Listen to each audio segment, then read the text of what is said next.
Македонски медиа сервис. mms.mk. Моја општина. Пред заладувањето и почетокот на зимскиот период, новата локална власт на Свети Николе се насочи кон градежните работи на неколку улици, канализациона и атмосферска мрежа, а се најавува и продолжување на закочените работи на чистење на речното корито. Ова пред новинарите го образложи новиот градоначалник Дејан Владев, кој во првите денови од преземањето на функцијата рече дека посредбата со изведувачите договориле нова динамика на работите со почитување на сите стандарди во изведувањето на работите. Извршивме асфалтирање на улицата Јанко Глигоров комплет, на која што ние си земавме обврска и го задолживме изведувачот и да постави и хоризонтална сигнализација. Гоце Делчев улицата наспрема Рудина е започната со реализација, денеска најкасно утре ќе биде асфалтирана и таа. Исто така, пошто има двајца изведувачи во тој предел, ги седнавме на маса и се договоривме конечно да завршат нивелирање на земјиштето за да можат да се врзат. На населбата Рудина и патот спрема Крушки зборуваме за голема површина која што беше раскопана во претходниот период. Го задолживме изведувачот до декември квалитетно да изврши тампонирање и поставување на ивичници на целиот тој предел, за да не се брза со асфалтирање, во зимскиот период луѓето да не газат во кал.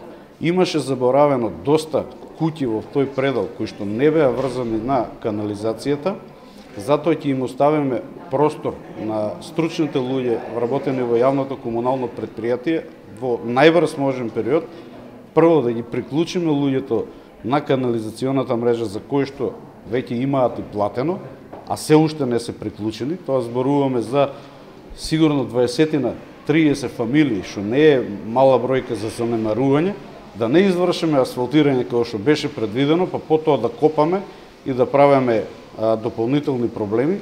Значи прво ќе ги врземе луѓето, а ако дадат временските услови и да се изврши тоа асфалтирање. Владев за жителите на улица Живко Чинго за период од 2 недели најавува врзување на атмосферската и канализациона мрежа, како и тампонирање и поставување на гребен асфалт со цел во зимскиот период да не газат по кал работите на коритото на реката кои биле закочени поради покренатата судска постапка.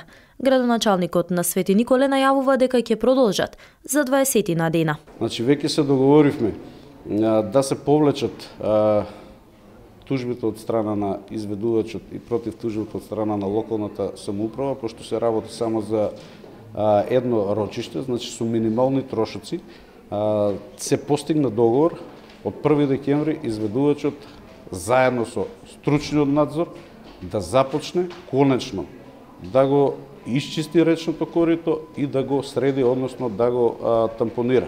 Она што е почнато од претходната локална власт, а е во интерес на граѓаните, според Владев ќе продолжи, меѓутоа делумно изменето, како што е случајот со проектираната балон сала во основното училиште Даме Груев во Ерџелија. Наследивме